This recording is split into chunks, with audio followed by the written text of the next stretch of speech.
From Google Plus Week, and I've got a hangout, and we're discussing some news and tech topics that are in the news today. That's the name. So first thing I want to talk about is this photograph of soldiers that it was in the LA Times, and I know Oleg, you mentioned this to me today, and I'd heard about this, but the question is, I'm a newspaper publisher myself, so I have to make judgment calls. Sometimes people call me up and they say, I got fired from this restaurant and they have health code violations and you need to investigate it. And I say, well, ma'am, there's the health department for that. We get stuff like that all the time. And obviously this is a different category. Now, just because you have something, it's still a judgment call whether to run with it. The Pentagon Papers, absolutely. That was huge. People were dying in a war, and it was they got it and they ran it. And that was a big to-do. Abu Ghraib, I think you had, systematic abuse of people, and that was a big news story. This one, I'm not sure yet. Was it, 3 or 4 or 5, 20-year-olds being stupid, and they run it, and 20 people are going to get, murdered in Afghanistan because of it? Or was it a legit news story? And that's a judgment call that they made. The Pentagon asked them not to, but I'll tell you that just because the government asks you not to run a story is absolutely no reason to run a story. You have to look at it and decide. Look how many really important stories have come out of WikiLeaks because despite what the government wanted, but it told people what was really going on. Some really fascinating stuff that was important. Other, boring or not so important. So Oleg, what are your thoughts on this? My thoughts are, the same thoughts I always have on the subject, but that is, if there's people's lives are at stake, then to me, the concept of, free speech and all this other stuff, to me, it's not worth pursuing because people die. And so, yeah, WikiLeaks came up with the stuff, but if a bunch of people got hurt in the process, then I'm personally against that kind of stuff. Same thing with these photos. In other words, looking what does that accomplish in terms of positive, it accomplishes nothing in terms of publishing these photos. It's not going to do any good to the image of the United States. It's not going to do any good to the image of the soldiers. It's not going to do any good from any perspective. But it'll definitely cause some damage, just like the burning of the Quran incident not too long ago caused deaths. Same thing is going to happen this time. So to me, they should have definitely not published it. They should have taken care of the problem, addressed it from the military standpoint, and these guys should definitely be properly punished for these misdeeds. There's no question there. You don't just let something like this pass. But at the same time, it shouldn't have been made public, in my opinion. And again, the conservatives will say, "Oh, here we go, apologizing again." It'll be this big dust up, and then I hope that doesn't happen. But we've seen this play out how many times now? So that some idiot evangelist guy with a 6-member church burns the Quran, and they make it national news in Afghanistan, and I think it's like 6 or 20 people got killed because of that idiot. Yep. It was just awful story. And anybody else want to weigh in on this real quick? Okay, Eric, everyone's scared to start any controversy. Okay, Eric, you had a couple interesting. Eric Rice is here, and he had a interesting. Eric, I'm getting a little. If you could turn your speakers down just a little bit, I'm getting a little echo from you. All right. But Eric had a couple interesting posts. I want to start with this Hangout thing from Facebook. I guess I know that Mohammed Mansour is working on one, and there was another one that you posted about. Hangouts are viewed as the killer app here, and I guess we're seeing some copycatters, but what it is it's third-party services that will work in Facebook. So what do you think? Is this the beginning of a big trend, and should Google be afraid? Well, Google is the biggest company to bring video out. Video sites like this have in some capacity been around for a while. Yeah, of course, there's all the bad ones here about all the chat roulettes, and even going far back as See You, See Me, but there have been things. Seismic, before it was a Twitter client, was a video Twitter several years ago before they changed their focus. And, it takes somebody big to have a lot of money to throw around on something that is very expensive to run. Video is expensive to run.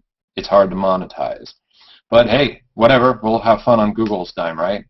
So, but as infrastructure gets easier to deal with, the storage just drops It's easy for everybody to get in on this. Now storage is practically nothing. So yeah, people are attempting it, and they're using. I think they're using some of these sites are using the TalkBox API, OpenTalk TOK, which is Flash-based, and there's some interesting issues that it has. But yeah, it seemed like somebody beat Muhammad to the punch. A funny story about this: a friend of mine decided to troll his stream by posting a fake Hangouts for Facebook, and then that was all fun and games. And then I went to another Hangout. Muhammad was actually doing the thing for real. So like a troll and the real deal hit at the same time. And then today, out of the blue, this other site shows up, which is, I've been working with it only briefly because there's been some other video sites I've been messing around with. Yeah, 20-person video chat. Invite all your friends. And I think we're going to see more of it. That especially with, I guess OpenTalk is, there's this other one. What's it called? Video on the air. Has started to send out invites, and it uses OpenTalk.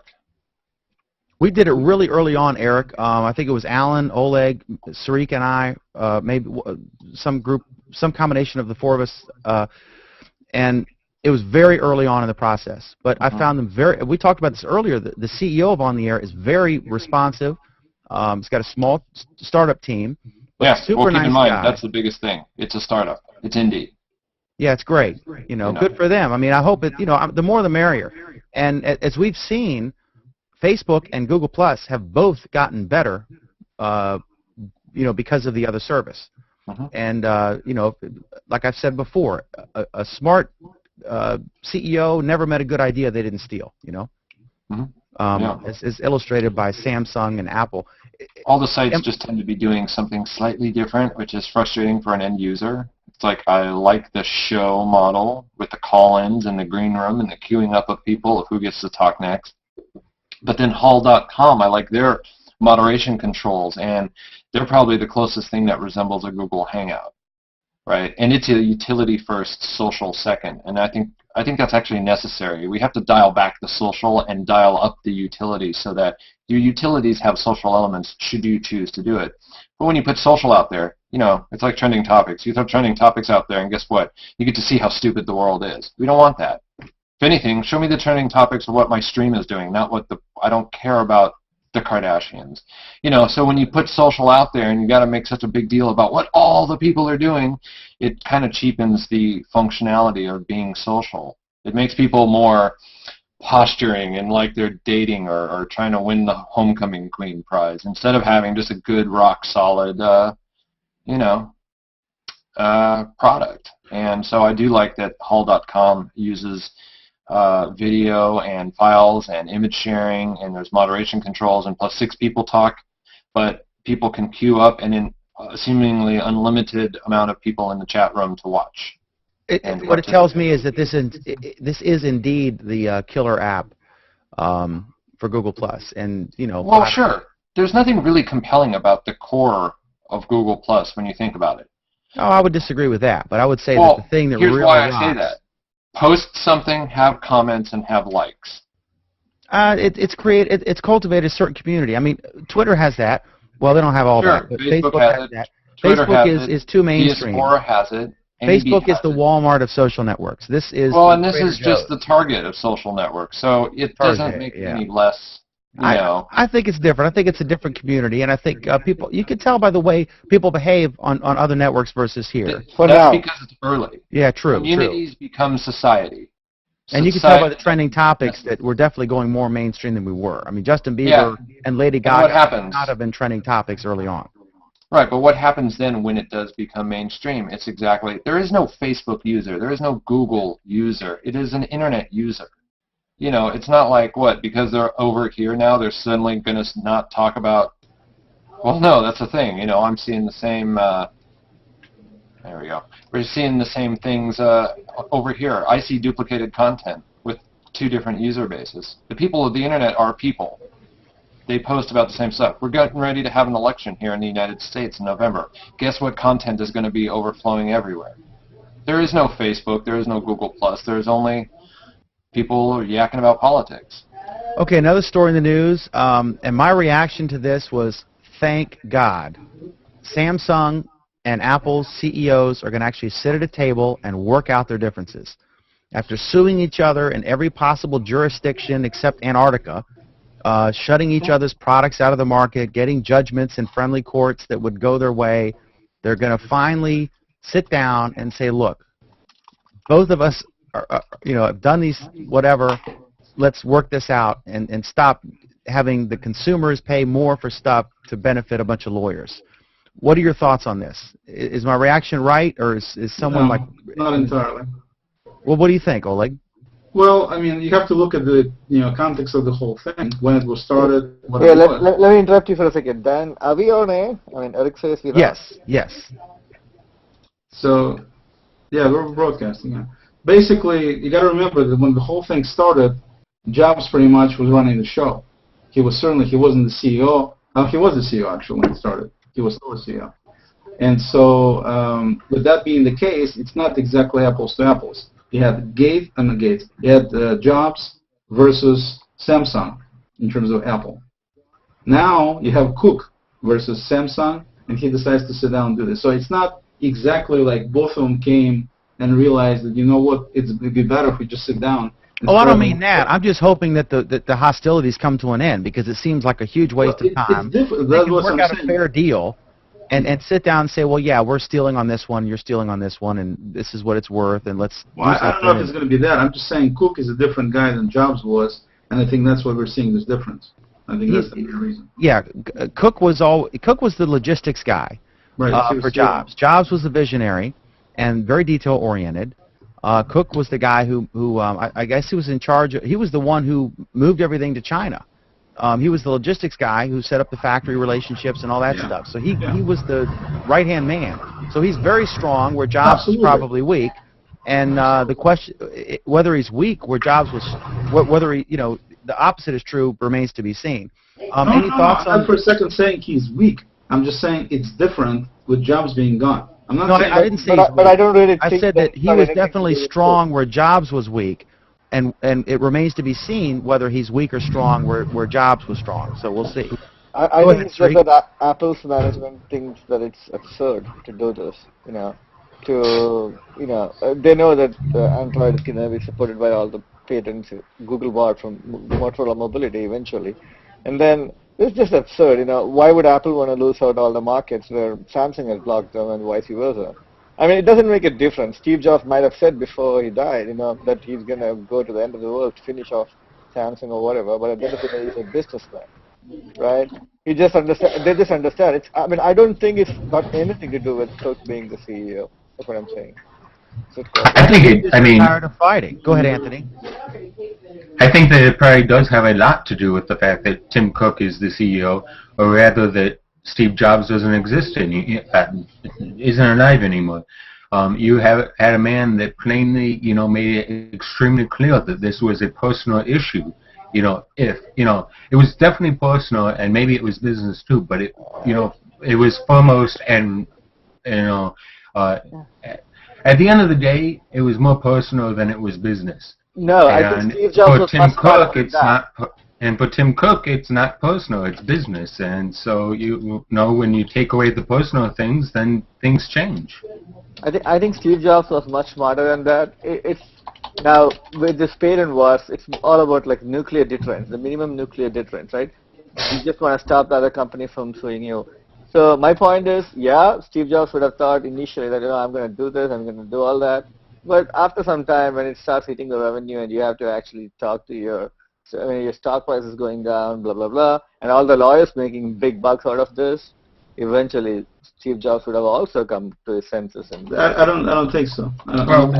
He would have come to that before. Sorry. What stock price is going down? They have ton of money. What stock price is going down? Think about it. Tomorrow, let's say Apple releases a new product and it's forced to remove some of its features. If Google goes to court with the Motorola Mobility patent, and some of those patents are really, really, I don't know how to explain that. So, and then now it looks like partial products on the market from different companies. How do you explain that?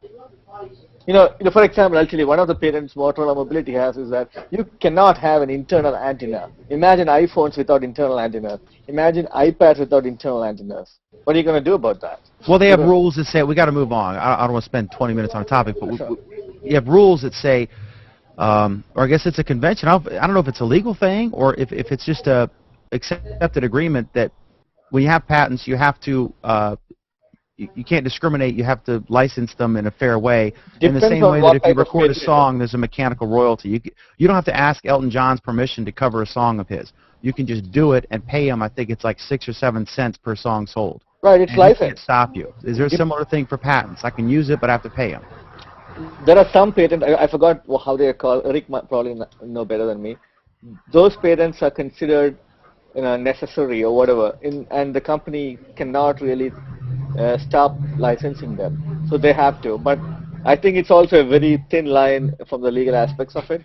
But yes, there are. Google very well can come back. Android very well can come back and fight. So it was not an easy ride for Apple at all. So if you look at it objectively, it was just what made business sense. It's got nothing to do with individual. Well, that's just my opinion. Okay, Reuters is reporting Apple wants to. This is another story. Apple wants to go to trial to defend itself against U.S. government allegations that it conspired with publishers to raise prices of electronic books. A lawyer for the Silicon Valley giant said in court on Wednesday. 2 publishers took a similar stance in the first hearing in Manhattan federal court since the Antitrust Division of the Department of Justice last week accused Apple and 5 publishers of colluding to break up Amazon's low-cost dominance of the digital book market. I don't like the whole. This is one of those things. It's interesting because Apple. The original charge is that Apple conspired with book publishers to basically fix prices with what they're calling an agency model. Where they can set the price and it's $14.99 everywhere. Like Levi's jeans. Have you ever noticed it's this price everywhere? And then when they're on sale, they're on sale everywhere. And that's it. Yeah. So, but Amazon would like to charge less, and then you'll see things like I did a post once where I saw the printed version of the book new was like $14.50 or $99, and the ebook was like $23.99. And it said right next to that from Amazon, it said, Amazon does not set this price, the publisher does. So what are your thoughts on this? This is interesting that they actually want to go to a trial. It's interesting because Amazon is the biggest, I think, beneficiary if this goes the right way, and they're not even part of this trial. It's the interesting thing. It's the government doing stuff, against Apple, basically, and Amazon is not part of this lawsuit, even though they're going to benefit tremendously if this thing goes in the right direction. And Amazon, I'm sure, is all ears, and I'm sure they're totally into it. But obviously, from consumer standpoint, no question it would be good if Apple loses this lawsuit. Eric, what do you think? Anthony, go ahead. Skip me. It's interesting. It's interesting because the government is saying Apple bad on you because you're price fixing and you're hurting Amazon and any other company and you're hurting the consumer, but then Apple's going, no, it's not us that is causing the harm on consumers. It's actually Amazon. As a consumer, I don't know who's telling the truth because I'm really confused. I don't know if Amazon's causing the issues or Apple's causing the issues. Because if you listen to both sides of the argument, at least initially, I can see both sides of the argument. I think that I read somewhere that the whole argument of Apple being, equally wrong in terms of fixing the prices with the publishers.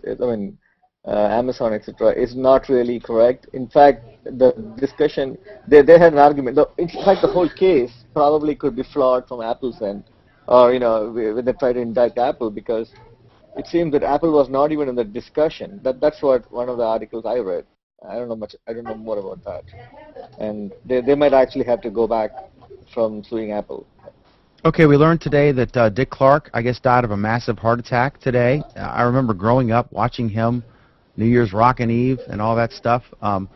Any thoughts about Dick Clark? He seemed to never age, until the end. but he was part of American culture from early on. So what in the modern era? What do you guys think? Any thoughts on Dick Clark? I hope somebody has some thoughts on Dick Clark. Anthony, when you grew up, you remember watching Dick Clark on New Year's Eve, right? Yeah, of course. Oh, go ahead. Yeah. Okay, Klauser, then Ramos. Go ahead. Yeah, I mean, everyone knows. I think everyone that is old enough to watch TV knows who Dick Clark is, at least for New Year's, and it's when someone famous like that brings such happiness and enjoyment out of everything they do. It's sad when they pass away. I mean, like I didn't watch him very much, but even still, it's it's sad. Yeah, I didn't watch him. It was kind of like he wasn't on. He was. I think that was his only gig, but it was just sort of one of those things like when I Love Lucy died or something. It was just part of your annual calendar was on New Year's Eve. Dick Clark was on, and that was the show everyone watched and had the best guests and stuff. Anthony Ramos, any thoughts on Dick Clark? I never really watched New Year's specials to begin with, but when someone like that dies, my thought is, who can be big, popular or big enough to fill his spot and to carry on that kind of legacy? And I've often thought that would be really tough to do, no matter who they got. I think Ryan Seacrest, if you look at a young Dick Clark at Ryan's age, he might, he definitely likes being on TV, and he says all the right things, and he's polite and all that stuff. Kind of a formula TV star, I guess, if there is such a thing. So we'll see how that goes. Eric, are you using an iPad or some kind of tablet there? Yes, I actually just purchased a book. I found it on Google Books, went to Amazon, bought it, sent it to the Kindle. All right, I got two questions for you, Eric, because I know you're a tablet reader or a tablet user, but I went to Costco and I saw a Vizio tablet. It was an Android tablet. I was there today. 8-inch tablet, that's about the Kindle Fire size, right? If it's 8 inches, yeah, Kindle is 7. Yeah. Okay, so a little bigger than a Kindle Fire, just a straight-up Vizio, and based on my television performance, it's probably a pretty solid product. It was $189, and it kind of shocked me. I was like, whoa, $189.99 or whatever it was at Costco for an 8-inch Vizio tablet with Android. And you can hang out on it. Did you know that? Huh? Remember your idea about doing Hangouts on Vizio? You can actually do Hangouts in that Vizio. Now I can now see they've obviously responded. They're closely watching my posts. Exactly. So I think the price is going to continue to go down because it's really the tablets haven't been around that long, and already you're seeing a race to the bottom as far as price. Yeah. The sooner we get that cost down so low that's the interface for car stereos, it's just all touchscreen. Mm-hmm. As soon as we can get that stuff inside of windshields, I mean, yeah, that's why I really don't care. I mean, I prefer iOS over Android, whatever, but it's not like they all don't have web browsers for us to post silly stuff to the internet, so who cares about that, really? At the end of the day, the hardware, I want that hardware to transcend computing. And the more people are doing it, the more people are, it's the whole, the more the merrier, the more the people are trying to catch up. I mean, a Vizio tablet, really, so what does that make now? 37,000 Android tablets? I can't even begin to keep up. But if the tech gets thrown into everything, cool. No, but if you look at it from, kind of a outside view a little bit, and you look at what Samsung is doing with flexible displays, and you're looking at the stuff getting smaller and cheaper, and all these people doing these different Android things in all kinds of miniature even, these devices, and then what Google is doing with the glasses and everything else. It's all moving in the direction of everything being wearable and available everywhere. And these networks. I was reading today about this terahertz network. Have you heard about that? About what network? terahertz. Terahertz? Yeah, terahertz is called. I don't think I've seen that yet. Okay, let me show you. Let me get the link here. It's pretty cool. I don't know. Just can you describe it for folks watching? Basically, it's a network running in the terahertz range, and it allows to look through things. Basically, it can penetrate through pretty much anything. And so, I mean, it's kind of like, it sounds like a NFC type situation, and they're trying to keep it to a distance of like 4 feet so people don't abuse it, but theoretically it can look through buildings and get through there and do all kinds of stuff. And let me find the article here. Okay, a couple comments coming in from Sunny Ardal. Long time since I've listened in your conversations. Thank you so much.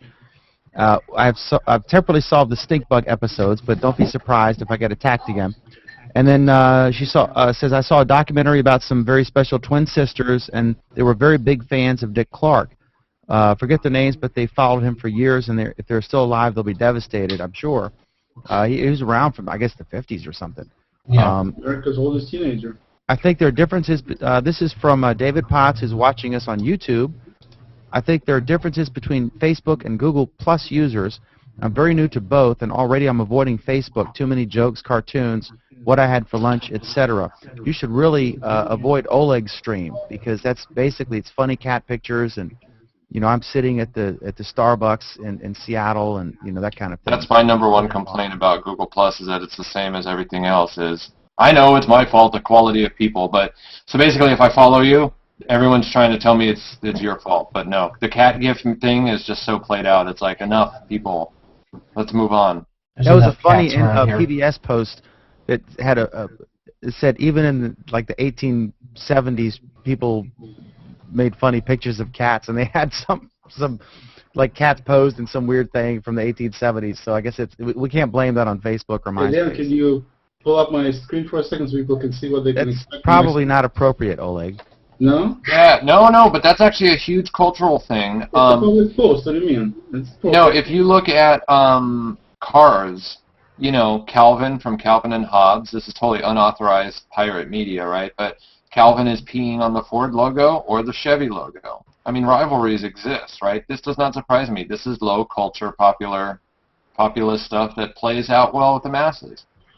And all the companies full well know it and totally go, I mean, it's like lawyers that fight each other in court. You think at the end of the day the Google and Facebook people really give a crap that their users hate each other? No, well, first of all, I don't think the Facebook people care. They're just people going about their business, doing their thing.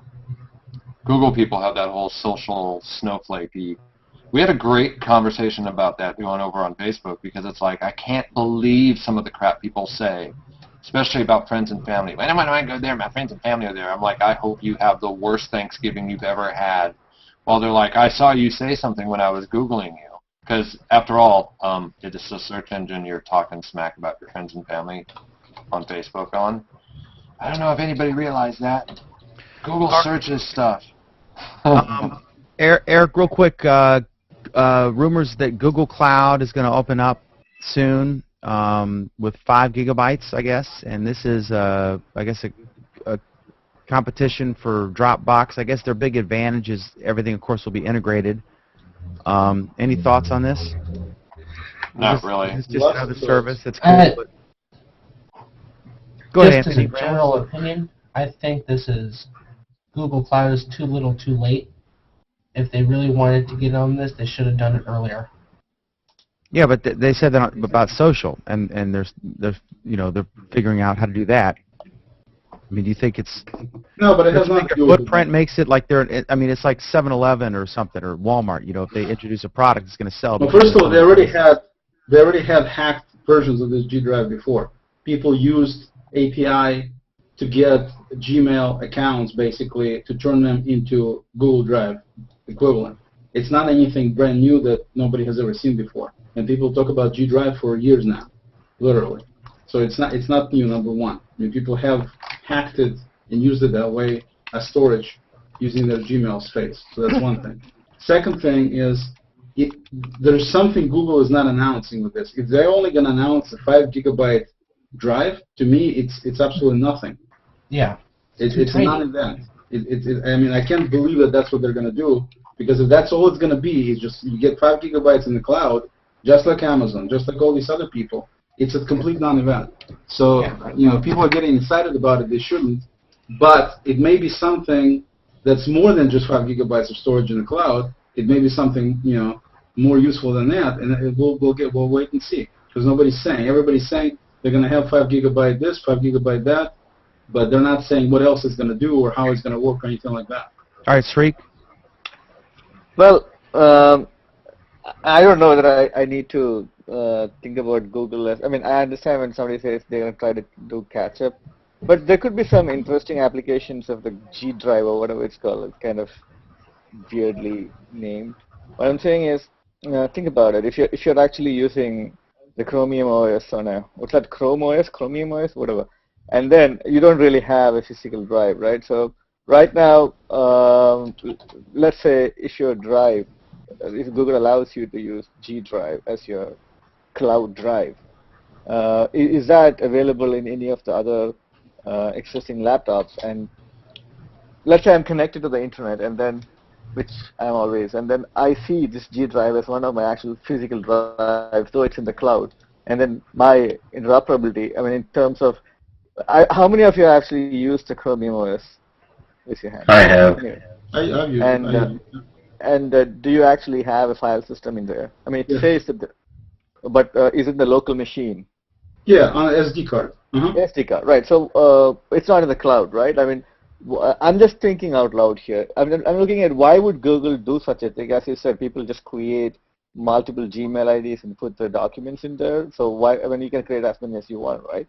So they're going to make money because they're going to give everyone 5, and then eventually you're going to run out of space, and you're not going to want to have to take the hassle. I mean, how many of us go through and delete our old emails? No, but hold on. So eventually you're just going to end up.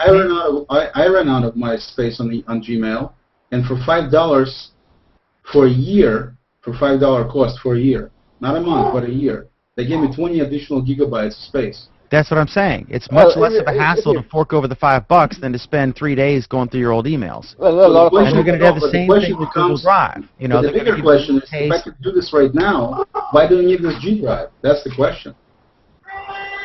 Well, you can do it now. Box.net gave us, what, 50 gigs free? I mean, if you sign up with an iOS device. It's not about space anymore. It's about which ecosystem you are in.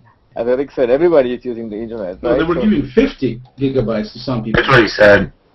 Right, so it doesn't, in my opinion, it doesn't really matter which service you're using. You're just going to use it anyway. But, and I find it a little inconvenient to actually put my stuff in email. So I would really prefer to have something that mirrors my actual file system on my Mac or whatever. That's what we use, like for the layout guys at the newspaper.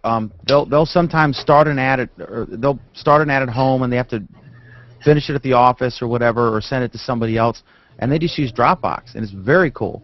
Absolutely, yeah, very cool. Dropbox just shows up like an extra drive or extra folder on your computer, and you just stick it in there, and in a couple of minutes it shows up in the person you've shared it with. It's kind of like Google Docs. It's awesome. You know what's a real funny thing about Google beating a crap out of Yahoo, Hotmail, and all initially when they came with Gmail? They gave what? Initially, how much? 4 gig free and continuously growing? 2, I think, yeah. How many of you actually reached that? I have. You have, but how long did it take you? Oh, it took me years. Right. So the whole idea is you're not going to use up the whole space at one go, right? It depends. Like in my business, you get a lot of attachments. Like people are emailing me, here's a proof of the paper, and it's a 30 megabyte PDF file. Right. So you got a power. So I'm going to fill up, No, but there's a lot of people like Dan. A lot of people. I have a client. Oh, there are a lot more people who doesn't even use email. That's what I'm trying to say. So my whole idea is there are 400 million people using Gmail. How many people are there like Dan? What's the percentage? Probably 10% maybe at most. 10%. That's nothing. Right, so if you think about what is the current space availability? 7 gig, 8 gig? I don't know. In Gmail? About 8 gig, yeah. 8 gig. If you calculate that 400 million into 8 gig, what's the kind of space you're talking about?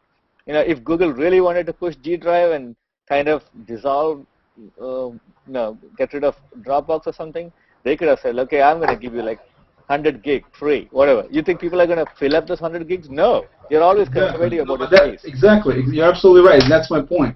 That 5 gigabytes is nothing in today's world. So no, my point is not that. My point is the reason why they gave 5 gig is not because they don't have the storage capacity. They probably have more storage capacity than giving everybody a 5 gig in this entire earth. But the whole idea is they probably have something else in mind, and that's right. That's my exactly. point. Okay, looking at some comments here, I see from the cool Raul. Hopefully G Drive will have good integration with Android, indeed. Jettis Spartan, integration with mobile is so much more important now that tablets are around than when it was just your phone, because like looking up a Google Doc and editing it on my phone is just a hassle, but if I had a tablet, it's a whole different story. So I totally agree with you. It's all about who you were adding as your friends, and that's true, because remember, as we say all the time, and Linda first said it, it's so simple, who you circle is who you want to read. Circles are for reading. Google Plus perfectly fits into the enterprise business as well as consumer space. Likewise, G Drive is more appropriate now because of Chrome OS. That's a good point. And then Shade SWWV or something. And then there's a trending space on Google Plus with all the games there's a trending on Google Plus with all the games and placing something as a trend, etc. Yeah, Eric had a post about that, but I think I want to save that for Friday. Are you going to join us Friday, Eric? Maybe. Because Jason Salas put in the topic list for Friday, he put you up top there about a certain male anatomy reference in the trending list, which was quickly dispensed with. But I want to say that for Friday because that's too juicy to do now. Okay, so what do you guys think of the more prominent trending list, real quick, on Google Plus? Real quick. There's no real quick. It's a game. But what do you think about the whole thing? I think it's cool. I think it's. I have discovered stuff. I didn't realize about the North Korea story until I saw it there. Then you see Dick Clark at the top, and what's that about? And oh, he died. It's so sad. So it is a discovery engine, as is your stream, right? Sometimes if you haven't circled newsy people, someone might discover some major news story going on. Sometimes, yeah, but basically, for example, they had Gmail when we started the show. Now they don't have Gmail anymore. And that yesterday was a big deal because, according to some reports, 35 million people wound up being out of Gmail for a few hours. So, it was there when we started the show today. But on slow news days, you get to see how crap the cultural focus is of the user base. It would be much, much better if they did trending topics based on your stream, not based on what... And, what's hot in my stream, because I don't always get to see it, because if I were to circle more people, because mine's really low, it's like 300 people. Yeah. If I'm not looking at the stream all the time, or if I'm only looking at a couple screenfuls, I'm imitating the Twitter behavior, I'm going to miss stuff. Right. That's going to happen. Show me what's hot in my circles. Yeah, I get the Kardashians are hot, and I get that when the Kardashians are off the list, Bieber is going to show up. It just, especially when you attach those two words together, trending on Google+, don't do that. Because now you're going to think, oh, look at all the people on Google Plus are just talking about Justin Bieber. But I'm excited about that. It is not about... I'm excited about those trending topics because it tells me that the end of those, it's a desert wasteland, nobody's using Google Plus. Those days are... No, but that's But look at the trade-off. Look at the trade-off, though. But you won't see them if you don't circle them. If you No. The trending topics. But if you're circling a 15-year-old, you're going to get 15-year-old topics. If you circle people that you circle, it shouldn't affect your stream. Right, if they provided trending topics for our circles. But right now, when you put trending topics out there, that's what the people of Google Plus. Basically, you get to choose. It's a ghost town or filled with a bunch of Bieber fans. Pick. How do you want to be defined? Because it does not matter who you circle. It does not matter who you block. Right. It does not matter any of that. It's how the entire community is perceived as a whole, or the entire society as a whole. Can someone please pull your burrito out of the microwave, or whatever the hell that is? What is that? Is that a trending topic? Oh my gosh! It's my oven. How embarrassing! Pull your burrito out of your oven. No, I have this ghetto oven. It's awesome. It's a gas oven, but the timer's broken. So if you leave it plugged in for 60 minutes, the timer goes off. So I'm sitting here asking which one of you is causing this noise, and it's in my kitchen. How embarrassing! I've myself out. Going back to I want to get your opinion on this story about France, and they're saying, and I'll be right back, but you guys weigh in on it. France is saying they're going to punish early election leaks on their websites. Basically, because of the different time zones, they're going to say you cannot tweet or Facebook, or if you're a TV station, they're extending the things on the TV stations that you can't publish the results from Virginia until the polls in California close, right? Same thing in France, but now they're extending it to Twitter and Facebook, and they've gone so far as to say that if the results get tweeted or Facebooked to such an extent that it could impact the voting in the other time zones, they may actually cancel the election, which is just, I mean, this is mind-bogglingly stupid European nonsense, in my humble opinion. Not to offer a personal opinion, but this seems so asinine. Why don't they just open voting till 11 p.m. in the earlier time zones and close it at 7 in the later ones or whatever? But this is just completely insane. So they should do what China does. Just Oleg, why don't you start? Yeah, China probably be a couple days, right? My God, just turn off Twitter. Turn off Tuesday Twitter. to Thursday. Oh yeah, just cut off the pipe. Exactly. Yeah, Hosni Mubarak, that worked great for him. But No, what do you guys think about this? agree. And keep it going. My feeling is that, you know, if the elections get impacted by some entity or someone, and you end up with the results being tainted because of that, that's definitely illegal. I mean, you cannot, for example, stand by election office and try to turn people away saying, no, don't vote for this guy, vote for that guy, because you're impacting the election and that's illegal. You're not supposed to do that kind of stuff. Okay? But so if you look at it from this standpoint, essentially it's this similar kind of situation. In my view, it's coming from Twitter, where you have results being published and people are looking at these results, and it may impact the way they're going to vote. So I don't think it's such a huge stretch, in my view, that they're trying to do something to make sure that elections are as fair and as equitable for all the parts of the country as they should be. I think in the States we also have this problem. That's my feeling on the subject.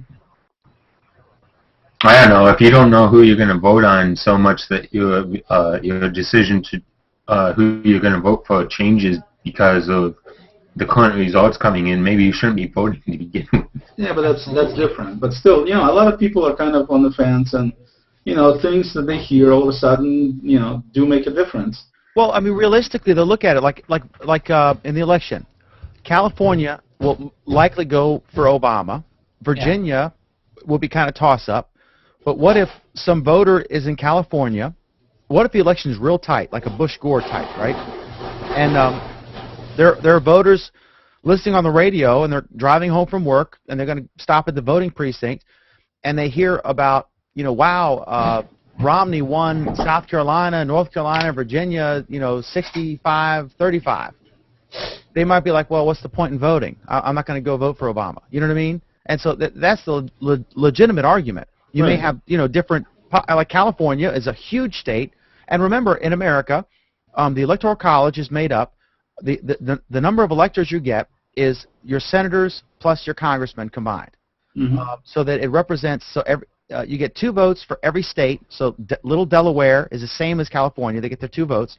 And then you get your congressional representatives, so counted in. So California weighs heavily in the Electoral College. So it does matter. And it could, you know, if it was breaking news, and you know how they're all going to be pumping it like they do, I could see their point. But it's just, I mean, you know, I don't know if anyone's noticed, but, you know, it's 2012, and you can't, you know, I mean, people like in Brussels and other, you know, Franco-inspired or affiliated countries with that culture, are, you know, that follow it and care about what happens in France, are going to follow this. So I don't know. It just seems crazy to me. Final thoughts, anybody? Well, so what's your solution then? What would you do? I would, I mean, you could simply not count the votes for 2 hours and just have everyone sit in the room, or you could extend the polls in one place, but then that's not right. I'm not sure what the simple solution is, but to keep the genie in the bottle in this day and age is just impossible. And it's like trying to, you don't want to create a rule that's impossible to enforce, because then it diminishes all of your rules. You don't want to create a law that says you get a $1,000 fine if there's one mile over the speed limit, when there's just no way to be that exact in your speed limit. You don't want to create a rule that you can't enforce, because then it makes you look incompetent, and it diminishes the rules that are important, in my opinion. So, I don't know. What we need digital but completely, safety-proof elections. Then this will go away. Okay, another story is in Colombia. Some of our security guards for President Obama, the Secret Service agents, got a full-service tour, and over, I guess, 45 or 50 bucks. 40, yeah. 40 bucks. They caused a national incident, and now we're learning that they're going to quote-unquote resign. Mm-hmm. What are your thoughts? Does this matter, or is this just, boys will be boys? And it matters. If it's going to compromise the security of the person, yes, it matters. Are these people whom they hired security cleared? No. I'm pretty sure they're not going to do security clearance for people who have access to the Secret Service and they actually come into the hotel to stay with whatever. I mean, what I'm saying is, it was a blunder. Boys will be boys, of course, but if you have a job that is to protect the President of the United States, wherever you are, you need to know better. Yes, as simple as that. So, well, they slipped. I mean, I think it's actually, again, something like, okay, you're doing this wrong. Well, if you think it's okay, then probably it's okay with me doing it as well. It's a pack mentality, one person doing wrong and everybody thinks it's okay, and in a short while, you see everybody doing it wrong. So I think that's what happened there. I'm thinking, most probably it happens with the leader. One of the leaders think it's okay to do something wrong, and automatically everybody in the pack actually thinks, okay, he's doing, so I can just follow. It's not just me. I agree. In this case, the fish probably rotted from the head first. Exactly. I mean, you set a tone for your team. Exactly. Oleg for his team, Sreek, you, me, we set a behavior standard. And the risk you're taking is enormous. You're talking about the U.S. president in a different country, right? It's so embarrassing. I mean, I can't imagine how big a story this was in Colombia. I think it's a breach of security. The people who actually ended up in those rooms, do they have security clearance? How do you know they have any influence over this, over the Secret Service? You know what I'm saying? It is very difficult to understand. What if somebody realizes that, okay, the Secret Service people have such a weakness and try to exploit that? Is that what you want when the president is in a different country and a war resulting from that, and again a few million dying? I think it was totally responsible. It's one of the most responsible jobs in the world. Okay, let me look at the comments from Sunny. She's making fun. Yes, it was my oven. I'm embarrassed to say it was my oven that was beeping, and I was picking on these guys. You have to register in the USA before you can vote, right? Does that not mean that you have to use your right to vote? Interestingly, in the United States, probably about half people don't vote, and in a lot of states, they take away your rights if you get convicted of a felony. So you could have some 19-year-old kid who writes a check for $220 and it bounces, and they don't have the money to pay it, and they get convicted of a felony, and they lose their right to vote for life unless they fill out forms to apply for their rights to be reinstated. So it's almost like you create this permanent class of people who can't participate, and then you pass laws affecting them, and they really don't have a voice in it. So that's a whole controversy in itself. Also, in Australia, you have to vote. I interviewed, he was a member of the cabinet in Australia, and you get a fine if you don't vote. So everyone has to vote in Australia. So it's really interesting how different cultures operate, especially with like the First Amendment. In America, we have a First Amendment right in the Constitution. I mean, the very First Amendment to it says you have a right to freedom of speech, and we hold that very dear. And of course, as a newspaper publisher, I'm obviously pro First Amendment, and that was illustrated with the LA Times story, running that picture about these soldiers behaving badly. So, but in other countries, it's not like that. In the UK, there's a big controversy or a situation that flares up once in a while because famous people can say that your right of privacy dictates that they not cover a certain story, and they can go to the court and get like a gag order, and it could be just some sort of typical tabloid scandal that would be involving a famous person, and in England, they can muzzle that because of the way their laws are. So every country is different. I mean, ranging from China to, the United States, which has a very liberal policy on that because we came from the UK initially and other parts of Europe, and we were specifically on a mission to create a system that was very different and had more freedoms. So we've benefited from that now. On the YouTube channel, from David Potts, spent first month on Google Plus thinking it was empty as none of my friends were on it. Watch a Hangout and trending topics and new layout helped me discover a Google Plus community where search for didn't. That's a very interesting thing. And we've debated this on Google Plus Week, which is our Friday show. That's live at 8-ish p.m. Eastern, 5 Pacific, midnight GMT. And we discussed that. I agree with you. I think the new layout, and they're making it more mainstream friendly. And some people will fuss or whatever, but you know what? If you don't like what someone's writing about, don't uncircle them, and you won't see what they're writing about. That's a good idea, Eric. This is from Shade SWW. That's a good idea, Eric. What's trending in your circles should be something to consider. We mentioned that as well last week, I think. That is a good idea. Gmail outage is planned. They migrated all the users to the new interface from the old forcibly. I don't know about what do you guys think of that? Do you think that they were migrating folks? So I don't know. Do you think that the Gmail outage was a glitch as they were migrating people from an old to a new interface? Is that a conspiracy theory or an interesting argument? Or both? Okay. Don't all talk at once. And then from David, again, only when Google Plus created Google. Only when Google created Google Plus did I decide to start using any form of social media. I started with Google Plus not as a reaction against Facebook, but because it's Google and I want to support Google. Well, good for you. All right, cool, good comments. Keep them coming, and we're watching and trying to respond. Jeff, welcome. Welcome. So one quick note on Wirecast, which is what I use to stream and Jeff uses to stream. Jeff, what's your site for folks interested in RVing? You've got probably the best site out there. RVTravelTV.com, as you can tell by all the little logos on my screen here, and that QR space to the right. You've got that white space on the right. You could squeeze another logo in there, Jeff. White space is our friend, as we found out earlier. So yes. Maybe you could slap a piece of bacon on that window or something to. Wrap it in bacon. Yeah, get people over there even more. Free bacon at RVTravelTV.com. All right, so Jeff, I saw all these things about, watch the live stream from the NAB conference, the National Association of Broadcasters, and blah blah blah. And did you watch it? No, I mean, who has time, But I don't think did they announce anything with Wirecast that was Wirecast related? I know you want your precious virtual camera. No, they haven't done anything. I actually checked again today. There's nothing in the. Well, I use the forums a lot, and there's nothing posted up there.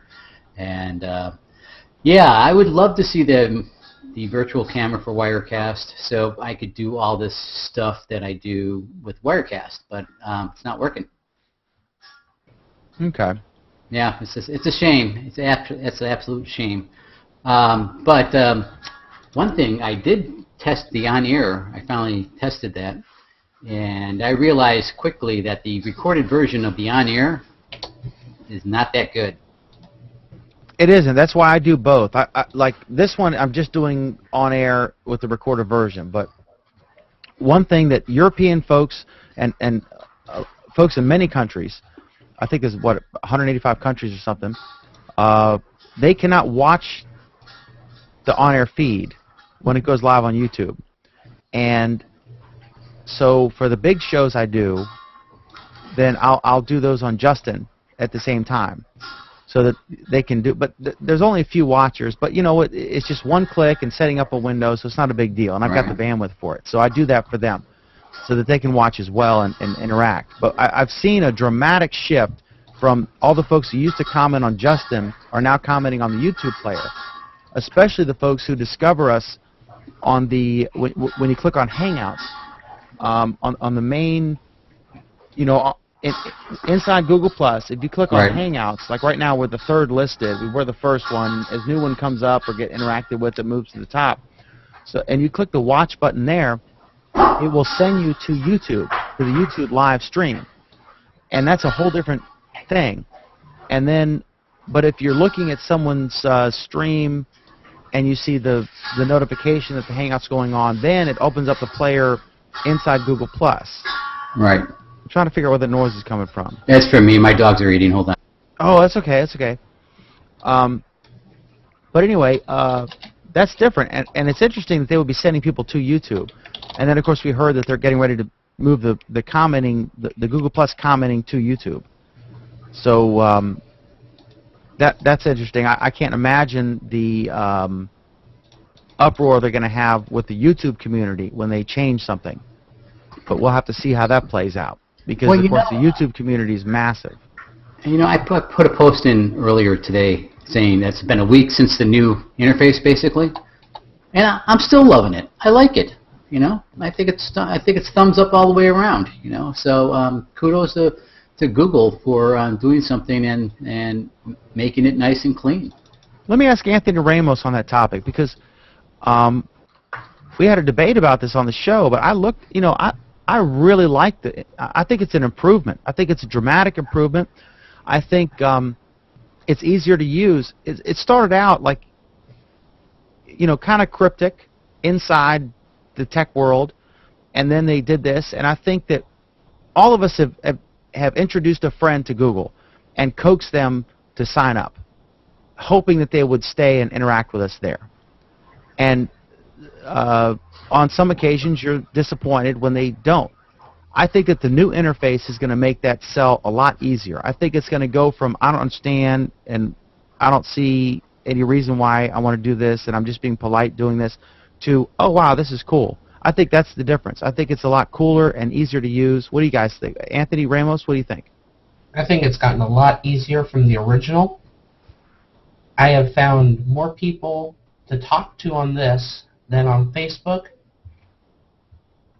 And there was one issue, but I kind of gotten over it, is the geotagging for a post through a desktop. But other than that, I think they've done a very nice job making this new interface. I like the flow. I like how it looks.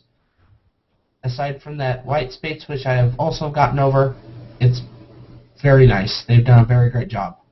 But wouldn't you prefer, Anthony Klauser, wouldn't you prefer to have too much white space than a too busy website? Yeah. Anthony Klauser, what do you think? Do you like it? Do I like the interface? Would I rather have more white space instead of having, you know, too busy of a website? Well, yeah, I'd rather have more white space, I guess, but I don't know. The white space, at the end of the day, it's there, and it's not really taking up any, you know, space, because they didn't take anything away from the website. They just, you know, made the content, you know, area of the website more narrow. But they take away a column of content. I still think they're going to introduce, you know, they say that that they're going to put there. I think they're just they've left space for new stuff. Right, Oh, and they of course say they that are. they're going to, you know, use the white space. So, if Google says they're going to use the white space explicitly, then I believe it, and, you know, I'm just waiting to see what they're going to do with it. Well, we all know what they want to do with it. So, you know, and they should. You know, I think they should. You know, and the elephant in the room is obviously ads, and I think ads. I'm in favor of it. What the heck? Yeah, You know, put in ads, that way I can ad block them already and, you know, get the white space back. Hey, there you go. You know, or, you know, maybe I'll have some little click-through action going to all my different sites, clicking through them all, you know, and getting more and more revenue. Who knows? But yeah, it's interesting. I still like it. In fact, the only thing I don't understand is and maybe Anthony, you can help me. I just got a new phone, and how I had an HTC Incredible phone, Right. and automatically any photo that I took got sent up to Google Plus. Right. Oh, the instant upload? Instant Right. upload, right? And then Okay. on my new Droid Razor, it doesn't. It's a do setting that. it's a setting in the Google Plus app. You sure? Yep. All right, let me check that out. Oh, look at this! It's like it's Tech and Dan. Yeah, let's see if that works. Hold on, I'll do a screen share. All right, that's the screen share. Let's go to my Google Plus app. That's the Google Plus app. Okay. Go into settings. Settings. Google notifications. Notification settings. Vibrate ringtone. Turn on instant upload. Turn on instant upload. There you go. Are you talking about for pictures? Yeah. Yeah, I think that's cool. I mean, they build it as, isn't this a great innovation? But really, it uploads it to Google Plus, right? So it kind of forces people on there. And I'm for this because the more people, the merrier. Oh, no. And like we've said, you control what you read. If you're not interested in someone's, if all someone does is talk about, oh my God, I'm in love with Justin Bieber, or whatever. If you're not into that, then uncircle them. You control Exactly. what is in your stream, and who you circle. So you have absolute control. It's not like Mark Zuckerberg sitting there and determining, Right. what. I mean, how many of us have been frustrated when we, every 3 days you go to Facebook and you try to just look at it and there's stuff from your friends, and then they say later, like, well, didn't you see whatever I mentioned you, or I like, and you missed it because it wasn't right then. I mean, it's almost like you got to live on Facebook to catch everything now. And these social reader things, God, I hate that crap. I have a good friend of mine who works at the Washington. I have several friends who work at the Washington Post, which is just 45 minutes, and I know a bunch of people there. So I've got one who's a major writer there, and she'll post stuff on Facebook, but she always shares the link to the social reader app, right? And I refuse to add that app, so I always have to copy the title and then right-click and say search for, and then I can get to it on the site. I don't want to spam my friends, and frankly, what if you have a few beers and you read some crazy story and it's shared? You know what I mean? And I don't want everyone to know everything I read. I completely agree with you. I hate that stuff. Go ahead, Anthony. I completely agree with you. Like you said, when you see something and you actually do want to read it, I copy and paste the title, and I search Google for it to find the actual where the the site that it came from. And then on again going into what you just said, I'll see people at the apparently reading these crazy topics that I'm like, why are they clicking on this stuff? I mean, it's embarrassing, and I don't want to God forbid I go and click on one of these embarrassing links that I actually for whatever reason want to see the content of, and then it gets plastered across my wall on Facebook. I don't get the point at all. I mean, what if someone's an equine enthusiast and they clicked on an article, how to treat horse herpes or something, and you're like, oh my God, all their friends, you'd start a whole meme. Okay, let me look at the comments here. Okay, on the YouTube channel, one thing that was removed was the tagline for my profile. Although it's not a big deal, it was still removed in favor of the new UI. All right, let me look here and see what you're talking, because we addressed this topic. Let me see here, and that's from Shade SWW.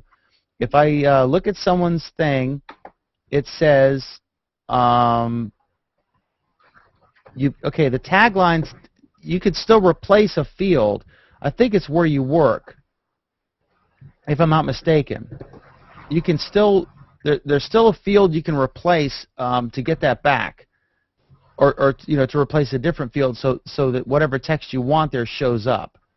Are we talking about? I think it's where you work. Yeah. Now there's this big box that shows up when you highlight when you hover your mouse over someone's name. A box shows up and it's got your Facebook timeline header knockoff. I mean, the new Google Plus look at the top, and then underneath that it says, like on mine, it says Google Plus Week TV Show, Bentonville, Virginia. I think it's what you do if you to replace your tagline, put as your current employer.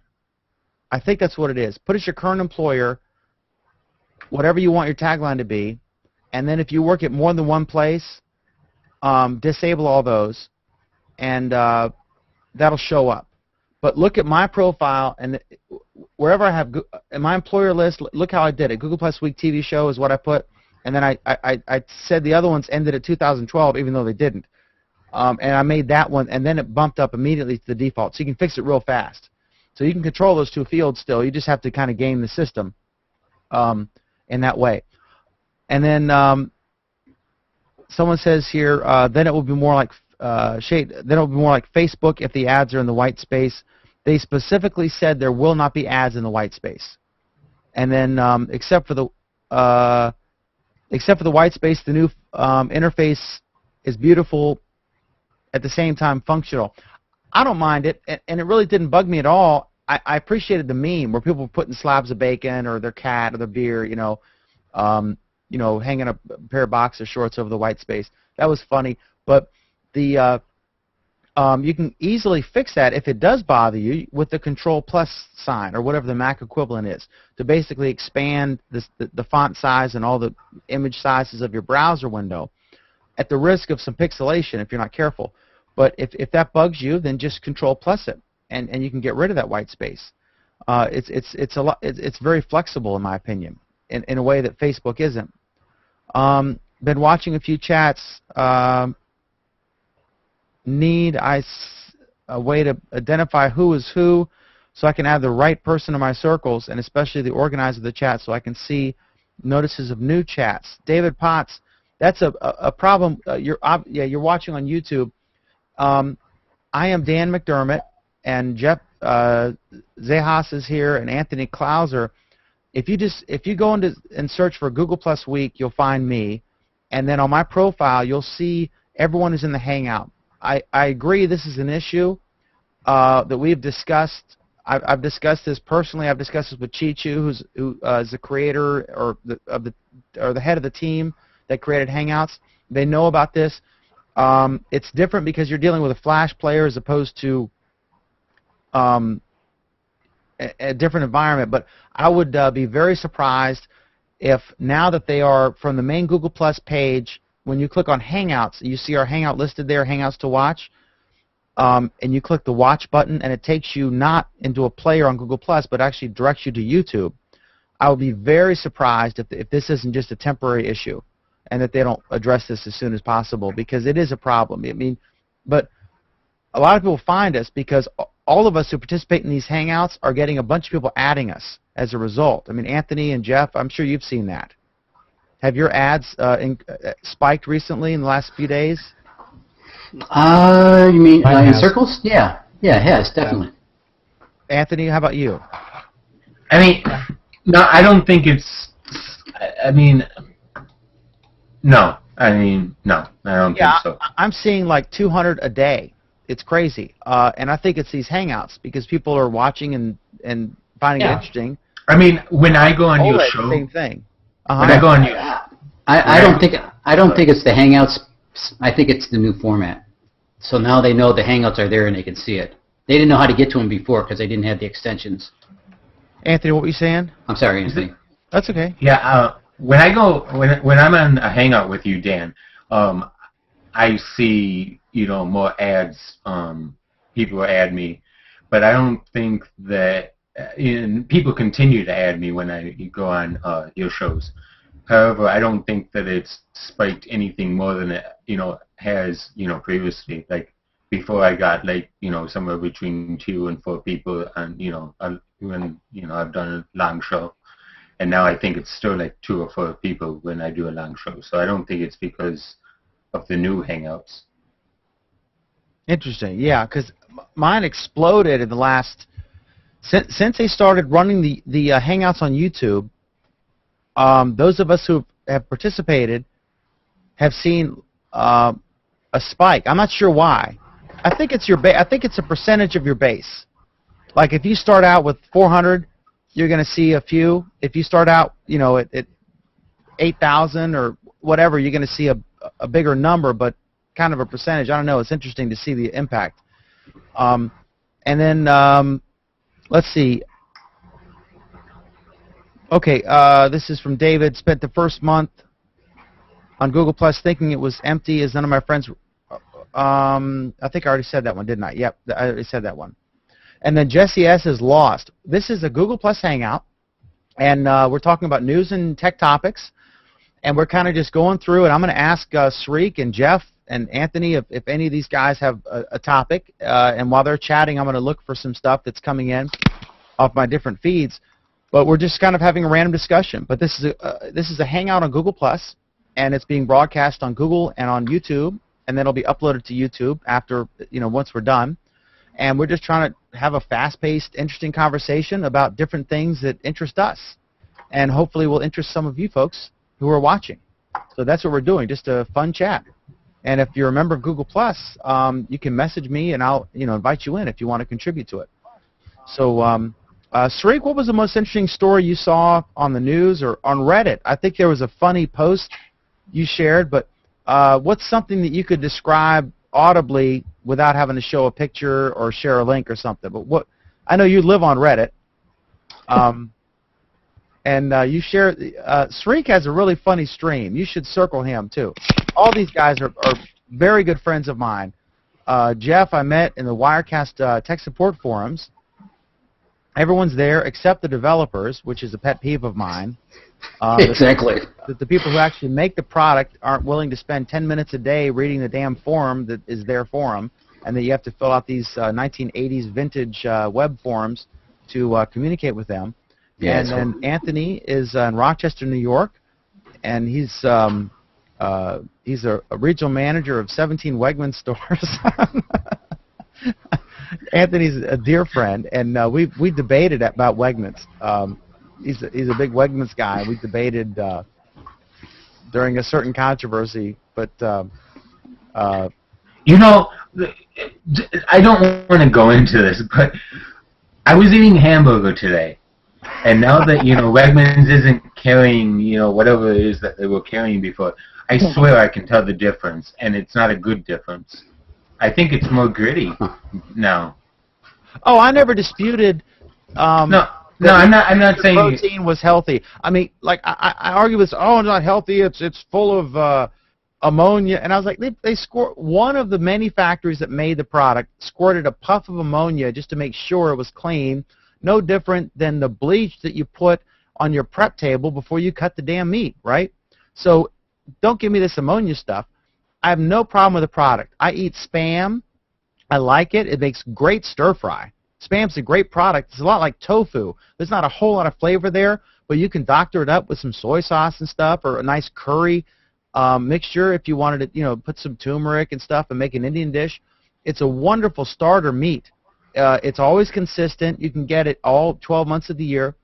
And so I have no problem with, the quote-unquote pink slime product. The only problem I had was that the FDA, which is totally in bed with the meat industry, allowed them to add this cheap filler without telling people about it. That's the only base of the scandal. And the fact that grocery stores sold it, and in probably some cases, grocery stores didn't even know that it was in there. When they said ground beef, people assume there are various cuts of meat, and they're put together, and they're run through a grinder, and out comes this blob of stuff, and then you make patties, and you grill it, and you throw some onions on the charcoal, and your neighbors go crazy, and you have this wonderful hamburger experience. I'm totally cool with that. But when I find out that they put this stuff to save money, they can argue about, it's healthy, but I don't care. I mean, don't tell me it's one thing when you put a cheap filler in, and legally you're allowed to, put earlobes and nostrils in there and say it's ground beef. We were clearly misled. We were lied to with the approval of the federal government. That's why this was such a big story. And that's why this had impact. I'm not saying it's unhealthy. Nobody's died from it. I've never heard a single story, and I'm a news freak, right? I read everything all day long. If you don't believe me, look at my love handles. But I've never heard a story about anyone getting sick or ill or dying from pink slime. So there's no question in my mind that it is not an unhealthy product. Healthy being definition, nobody's died or gotten sick from it, right? I mean, I think but I have a real problem with the lack of transparency. And you guys weigh in. I'll be right back. Okay. Well, I don't think they had a problem with the pink slime. I think the employees had the problem with the pink slip that followed the pink slime. So I think that the company went out had to file for Chapter 11, right? Did they? I think they did. Protection, yeah, bankruptcy. Be- Because of their product is no longer being used in a lot of places. I saw an interesting piece of yesterday on Wall Street Journal where they were saying about how the Facebook deal with Instagram was practically kept out from the board, and one of the primary reasons why you have a board in a public limited company is, a public company is basically because they want to protect the minority shareholders. And then how Zuckerberg talked to the CEO of Instagram over the course of 3 days, and then they came to a deal. Originally, I think the pitch was for $2 billion, and how he came down to $1 billion. Dan, did you read that? I saw that. It was original. Let me make one last comment on the pink slime thing. Yeah, the Instagram thing was a great deal for that dozen people. Fantastic. And I applaud the CEO for hiring all those people back, because they all got to participate in it and made a fortune. Good for them. And it's a great product. And I wish Facebook well with it. I like to see Facebook do well. No. My point was not about the actual purchase or whether it is worth the $1 billion or anything. I'm just saying how with 57%. I think Anthony and I had a discussion on this earlier today. He had 57%. He has 57% voting rights in the company, though he doesn't have that much share in the stock. So you might think that a company like Facebook is going public, but it is still very much controlled by Zuckerberg alone. And in fact, if you guys remember how Google last week did issue a new class of stock, which virtually splits the existing stockholders. If you have 100 stocks, you will get now 200. But the new 100 you're going to get is, let's say, what is Google stock price? 600? So you get two stocks which are both 300 each. And the second one which they issue is a different type of stock which has no voting rights, which basically means that Sergey and Larry will be able to control the ship and do what they want. And that's exactly what, in a different way, Zuckerberg is doing with Facebook. So, what actually really bothered me was how is this going to work out for minority investors, because usually when you deal with there's a deal with two companies like Facebook and Instagram, there'll be a lot of lawyers and negotiations happen. This is like they just sat down for a few hours or a few days and then decided and then announced it to the board, and board had no choice but to just say yes to it. So it's not about the valuations, but it's more about how things are done. It's a you should actually go and read it on Wall Street Journal. It's a very interesting article. It actually tells you a lot about how things are done in the new tech boom. I think most people would want Sergey and Larry to control it. Oh yeah, the Google absolutely. investors. And we got to move. We can't dwell on intricate tech stuff too much. Okay. But the final thought on the pink slime stuff is people know that a hot dog factory is nobody wants to see a hot dog being made. We like to imagine that a steak just randomly appears in a rectangle on a styrofoam tray wrapped in saran wrap, right? So, but we know better, right? We see the cattle trucks, and there's a cattle auction right near me. I'm in a rural area. Literally, a state park is 100 yards from me, So I know better, and I just personally don't go, killing the cow and skinning it and all that stuff because I don't want to deal with that, but I understand where the beef comes from. So we're not stupid. We understand that, like, how a sausage is made is disgusting, but we just block it out of our mind and we eat the sausage and it's delicious, right? So I don't think the pink slime thing was really overdone, and to a degree, but the reason that it resonated with people, the reason that it became a big story, was the fact that the federal government allowed the manufacturers to hide the existence of it from us and lie to their consumers to every single person in America and say this is just ground beef, when really there was this cheap filler, which was basically the stuff they scraped off the slaughterhouse floor at the end of the day, put in a grinder, separated, sprayed with ammonia, and stuck in there. That's the problem. It's probably perfectly safe to eat. I'm sure it's inspected, blah, blah, blah. But don't lie to us. Don't, they selling this product, all participating in the scam,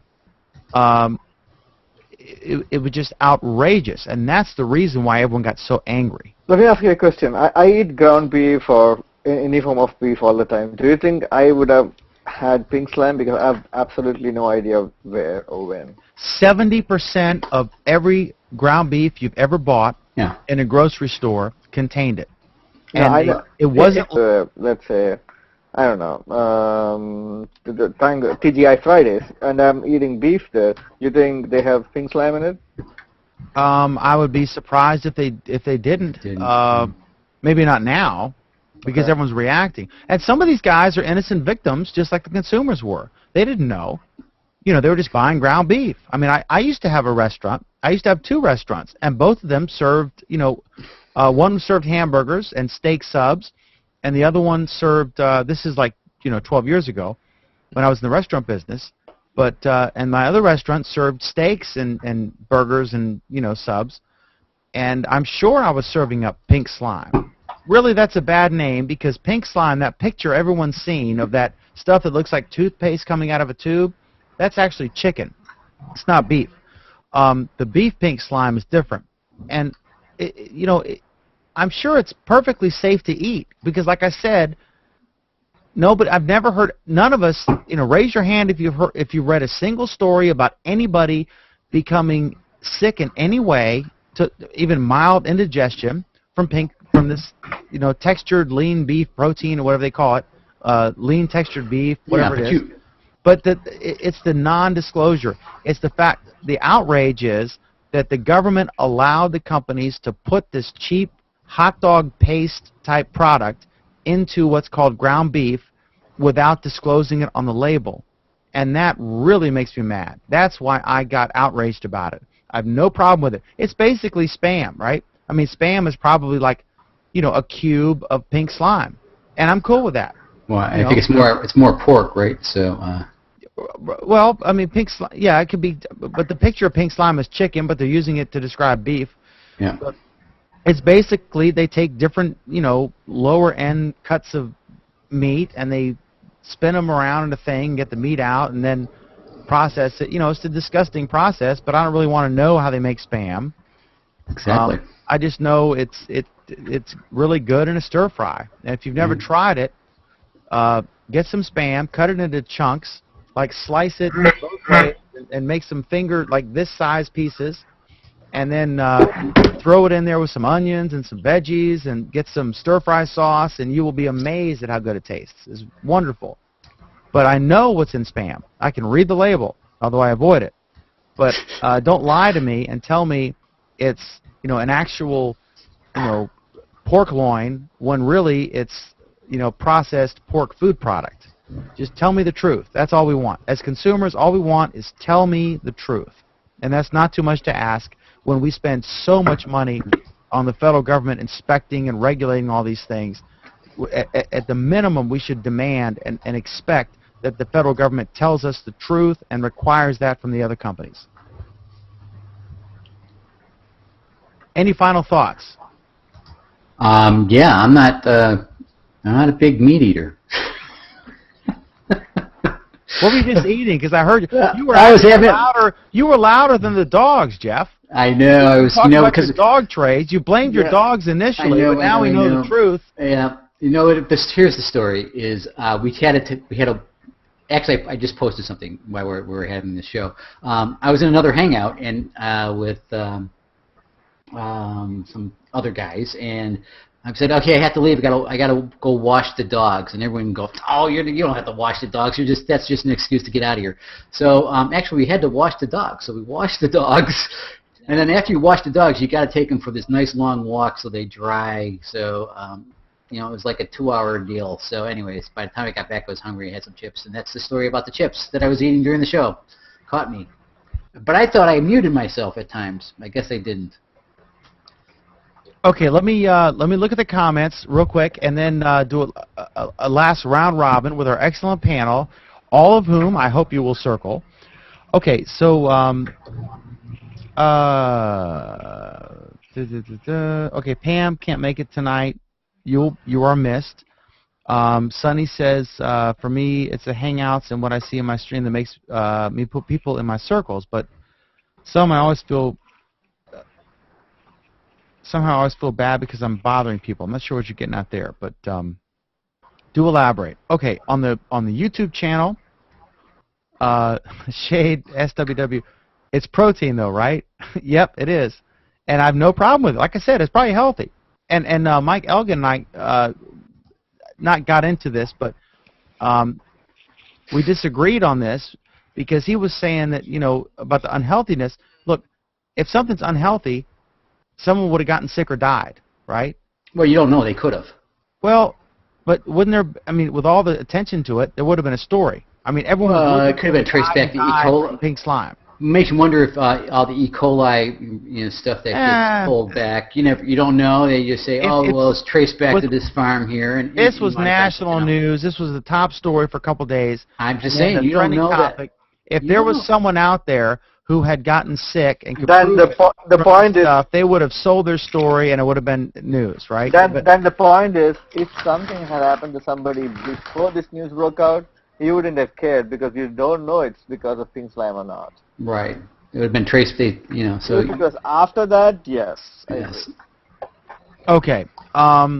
Bingo. All right. So we all agree I'm right and Jeff's wrong. No, I'm just kidding. Hey, just kidding. I'm always wrong. He's going to be up wrong. In the Wirecast forums. I like it when Dan accepts something. Anyway. Exactly. Even if it's the wrong thing. Okay. Shade. And it was recently brought to light that Starbucks has been coloring their strawberry frappuccinos with bugs. Who knows what, if anything, we eat these days, right? That's actually a common coloring ingredient. And if you've ever eaten pasta or bread, you got nothing on this Starbucks stuff because there's bugs in everything you eat. So that's just a common thing and ingredient. But again, it would be nice if it said, by the way, this product contains insects. But I can't imagine. The big thing is there's no money in the truth. The money is in the concealment. If you can allow. That's the Iraq War. Actually, that's a good quotable quote. Someone should write that down. Yeah. I'm going to trademark that and then sue Apple. What goes around comes around. Okay, so here's the deal. If you are telling the truth and you're saying, promoting a healthy product, there's no money to be made. The money's to be made in try our new Italian flavor stuffed crust, whatever, and it's got 12,000 ingredients, including natural flavors, which may be like earlobes and whatever. That's where the money's made, right? And so they donate money to the politicians, and the politicians, wave this stuff through because no one's paying attention. Thank God for the internet. And so it takes an uproar like this. It takes a SOPA uproar for people to realize that there's backroom deals to screw, society. It takes a term like pink slime and that wonderful graphic picture to bring attention to the masses that they're corrupt there too.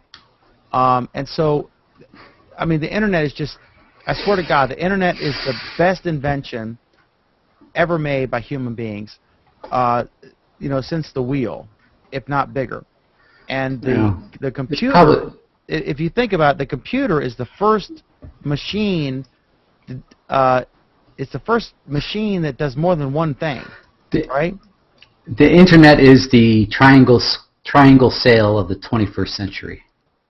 I would actually say that it's the microprocessor, and internet is one of the applications of the microprocessor. So computing in general took off because of the microprocessor.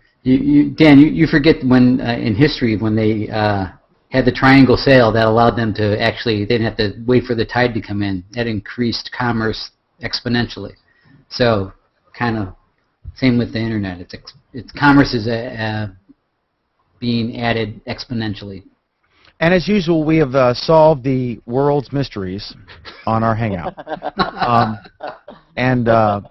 Okay, so not to mention the insect probably got into the production line and we never know it. Yeah. Oh, yeah. And bug in the system. The primary, okay, this is from David Potts. The primary news source in New Zealand, stuff.co.nz, again, stuff, stuff.co.nz, still has no way to share to Google+. It has social sharing to Facebook, Twitter, etc. Expect to see more content shared on Google+ when major websites catch up. I agree with you. There could be more outreach there. But basically, we haven't heard stories about the ghost town that is Google+ lately. And I think that, I swear to God, I was never more excited to see the words Justin Bieber and Lady Gaga as I was, not that I'm particular fans of either, although both are talented and I like each of their songs. But when I saw those as 2 of the 5 trending topics, they were 40% of the trending topics on Google+. I thought, oh my God, this is so awesome. We're finally mainstream. And I think it was the new UI and the publicity about it. I was like, wow, either they're gaming the system or, but then when you clicked on those trending topics, you saw that indeed there were legitimate posts from people like, oh, I love Justin Bieber, or I can't believe Justin Bieber is a trending topic, you know. But certainly once something hits a trending topic, it's going to stay up there for a little while because certain people are going to be critical of that trending topic and write posts about that. But if you actually dug deep, because I was curious, I looked at the Justin Bieber and the Lady Gaga topics, and I actually looked at the posts, and you saw a lot of posts that were just genuine, like teeny girls, whatever, or Lady Gaga fans, and they were actually posting about, oh my God, you know, he's dreamy, or look at this new video, or the new album, I'm so excited. And I thought to myself, I said, thank God, finally we're getting some Facebook people, we're getting some MySpace people, and MySpace is actually growing, believe it or not, again. And I just thought it was fantastic because we're finally entering, you know, I was thinking maybe we're over the Google Plus is a ghost town nonsense articles written by morons who don't even use the service. That's why I was excited about that. I could never have been happier to see those two. Okay, so, and then we're back to the I'm Lost post, which, Jesse, I apologize, but look at the rerun and you'll get it from the beginning. Okay, any final thoughts, beginning with Sariq, who is obviously very relaxed.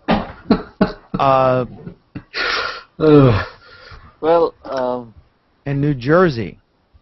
Right. He's a proud supporter of Governor Christie. Yeah, and soon to be He said, best line, he said, America's turning into a nation of people sitting on the couch waiting for the government check.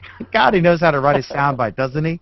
I mean, regardless of your political persuasion, you got to admit, this guy is a good politician. Oh, he speaks well, but you have to understand, he also looks like the same, you know. He looks like he sits on a couch waiting for a check. He's not the picture of good health. I agree.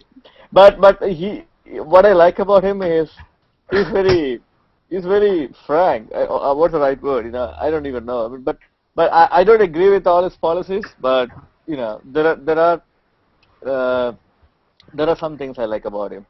You know, but you got to admit though, you've never spent too much time worrying. I wonder what Christie thinks about this. He's a straight talker. He tells you like it is. Yeah. Jeff, Sariq, okay, let's get your spelling right for anyone watching. Sariq Menon.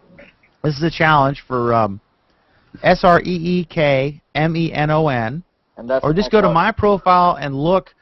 Today is, if you're watching this later on, it's April 18th, 2012. just look at this Hangout. It's about 8 p.m. when we're ending, so at some point around 8 p.m. you'll see a post, and you'll see his picture there. Please circle him. Also, Jeff, you can find him at rvtraveltv.com, and it's one of my dreams, Jeff, is to one day retire, and I want to buy either a Newmark or one of those Prevost, model jobs, and just be able to go wherever I want. Do I want to go right and see Niagara Falls, or do I want to go left and see the Grand Canyon, or what have you?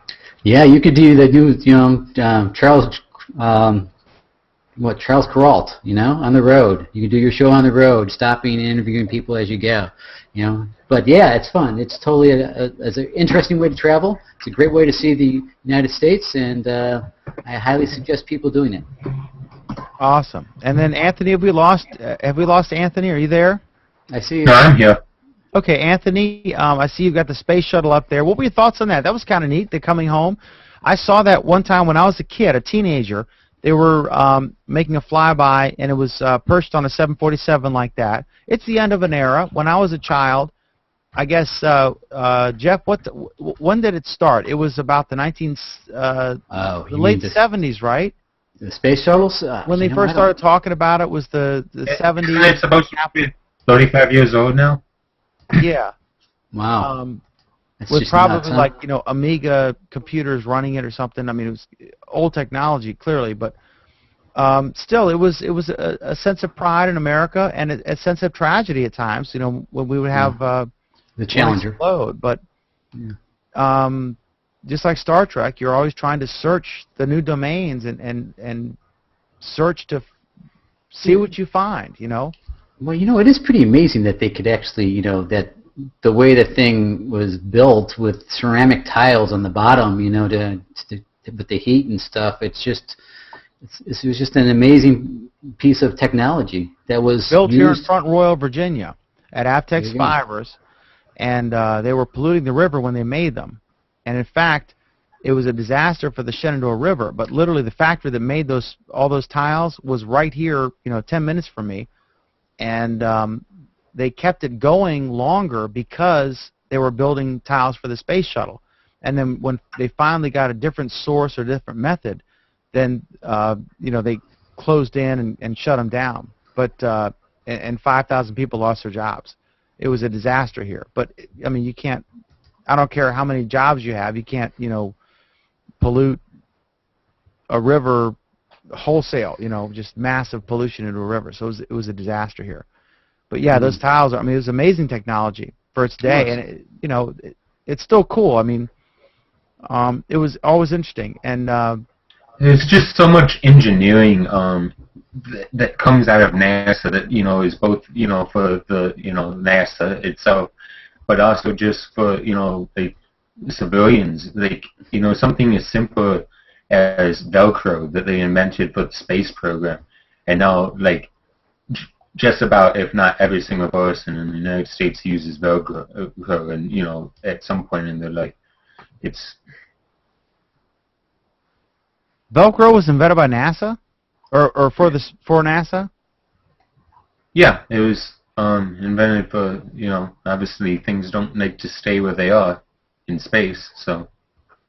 Okay, final note: if you ever get a chance to go to D.C., go to the Air and Space Museum. Oh yeah, most definitely.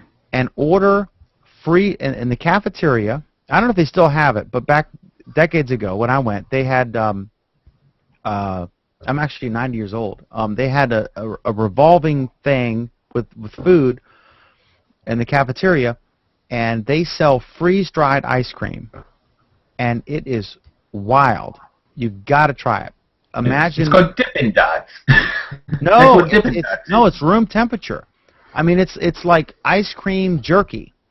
It's room temperature, but it's dehydrated, freeze-dried ice cream, and it's almost like a meringue or something. I don't know. It's like a completely dry rectangle, and it was a Neapolitan, so it had the strawberry, vanilla, and chocolate, and you can break it off. It's brittle, but it tastes like ice cream, but it's actual ice cream that all the moisture has been removed, and so you get this dry cake, and it's just, it's an experience unlike any other. So we will close on that note. Freeze that ice cream. And I thank very much Jeff Zajas from. Am I pronouncing that right? I always mispronounce it. No, you have. Every time I pronounce it different, right? It's Zajas, but you can pronounce it Zajas, yeah. So it's a Latino flair. No, Zajas would be the Latino flair. Zajas is more the, the Austrian/Polish flair, because I'm from Buffalo, New York. It's actually an Austrian Slavic name. It's like Pat Zajac, right? You don't say, right? I'm going to have to tape something on my monitor to tell me it's, the well, think of Pat Zajac, right? From the show, whatever that show is. From the 2 weeks he was on CBS with his show, or from the years he was on. No, what's Wheel of Fortune, right? He's the host. Yeah, but his name is spelled Zajac. So you were a loyal viewer of the Pat Sajak show on CBS? No, I'm just saying you pronounce it the same way with the S. Zayas, Zajac. Yeah, it's not. Jeff Zayas from RVTravelTV.com. Bingo bango! Look at that professional man. Also in the Wirecast forums, he is Zymodcast. Yeah, spelled there. Those guys hate me, don't they? You know what? You got the squeaky wheel gets the grease, right? No, I tell you what. If you're speaking the truth and they need to do it and they just shine away from it, it's their own. We are customers. They're supposed to be responsive to us, It's a great product, but God forbid they should, have to spend 10 minutes a day looking at the comments to get some kind of read on what the community's saying. And the guy who fill out some ghetto form. Yep. It's frustrating, but anyway. The guy who runs it is a consultant. He's not even an employee. So. Yeah, and then Anthony Klauser from AnthonyKlauserIsTheBomb.com, right? Is that your website? I'm just kidding. I actually own Klauser.com. You know how long it took me to get that domain? Are you serious? It probably took me 5 years to get it, and at one point it sold for $300, and I'm like, yeah, right. And eventually I got it for $10. Did it just die? I mean, it just ended? Well, someone didn't renew it, or what? Some doctor, with the last name Klauser had it at one point, and then it went to someone else that I think, was using it with their last name. And then eventually it went to, literally it went to a domain scrotter, and, they put advertising up on it for well, actually, I've probably been trying to get it for 8 years, actually, honestly. And for 3 years, they just put bogus advertising on it that had nothing to do with anything. Right. And eventually, I just went to GoDaddy and I put you can pay $30 to, and they'll just grab it as soon as it, expires. And that's what I did, and I waited 3 years for that. So. Wow, that was $30 well spent. That's awesome. Mm-hmm. So Klauser.com. Klauser. All right, well, guys, thanks so much. And now it's inactive, but. All right, well, now you're doing nothing with it, but don't let it expire because you'll regret it later. I won't. Once you got something going on, you got some content you can put up there or whatever. Go to Bluehost, change it to Bluehost. No, seriously, you should just redirect it to your Google Plus profile. Mike Phillips, who's a regular caller, actually, he bought danmcdermott.net just because he saw it out there and he grabbed it. And so he bought it and just redirected it to my Google Plus page. So I was like, thanks, Mike. And then you should do that. You should just do a redirect. Yeah. Yeah. And then when you're in these shows, you could just say, go to Klauser.com to get to my page. It's much simpler than plus.google.com --1785 blah blah blah. Well, they have that thing that redirect anyways. That short redirect. The G plus one, yeah, they got the G plus one, but yeah, that's a glaring thing. But I guess they don't want to have to deal with how many Dan McDermotts are there, how many Anthony Klausers are there, and who gets what, and is it a lottery or I can't imagine that. Okay, guys, thanks so much. Thanks so much to Jeff and to Anthony. This was great. This was just a random, unscripted news hangout. We try to keep it fast-paced, and I think we did in a lot of places. And I'm going to lose you guys when I click end broadcast. So it's been great hanging out with you, and I appreciate all the folks who watched and commented. It was wonderful. And we will do it again very soon. So stay tuned and stay on Google+. Thanks.